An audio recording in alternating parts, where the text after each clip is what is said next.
BJP ये बताए भारत रत्न दिया चॉइस एंड, लेकिन एमएसपी की जो मांग है, एमएसपी की मांग के लिए क्यों नहीं बीजेपी आगे आ रही है? जैन जी कह रहे हैं आप दबाने का काम कर रहे थे इसलिए मजबूरी में। नहीं, हम किसी को दबाते नहीं, हम सबको आगे बढ़ाते हैं। और दबाए होते तो माइनस में सीट होती। सर उन्होंने तो ये भी कह दिया था 1 रुपए का भाव लगाया था हमारा।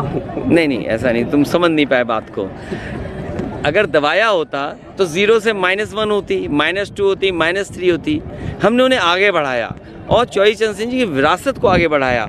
तो परिणाम क्या हुआ कि 8 सीटें 9 सीटें जीत गए, राज्यसभा दे दिया। और याद रखिएगा, एक राज्यसभा 37 एमएलए के पर आती है और हमने एक दी और एक खोई, तो 2 हमारा नुकसान हुआ समाजवादियों का।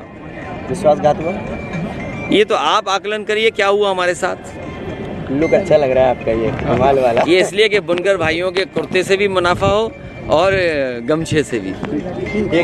बीजेपी ये बताए भारत रत्न दिया चॉइस एंड, लेकिन एमएसपी की जो मांग है, एमएसपी की मांग के लिए क्यों नहीं बीजेपी आगे आ रही है? जैन जी कह रहे हैं आप दबाने का काम कर रहे थे इसलिए मजबूरी में। नहीं, हम किसी को दबाते नहीं, हम सबको आगे बढ़ाते हैं। और दबाए होते तो माइनस में सीट होती। सर उन्होंने तो ये भी कह दिया था 1 रुपए का भाव लगाया था हमारा।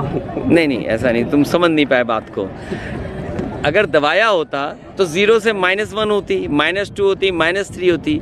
हमने उन्हें आगे बढ़ाया और चॉइस चरण सिंह जी की विरासत को आगे बढ़ाया। तो परिणाम क्या हुआ कि 8 सीटें 9 सीटें जीत गए, राज्यसभा दे दिया। और याद रखिएगा, एक राज्यसभा 37 एमएलए के पर आती है और हमने एक दी और एक खोई, तो 2 हमारा नुकसान हुआ समाजवादियों का। विश्वासघात हुआ। ये तो आप आकलन करिए क्या हुआ हमारे साथ। लुक अच्छा लग रहा है आपका, ये कमाल वाला। ये इसलिए कि बुनकर भाइयों के कुर्ते से भी मुनाफा हो और गमछे से भी।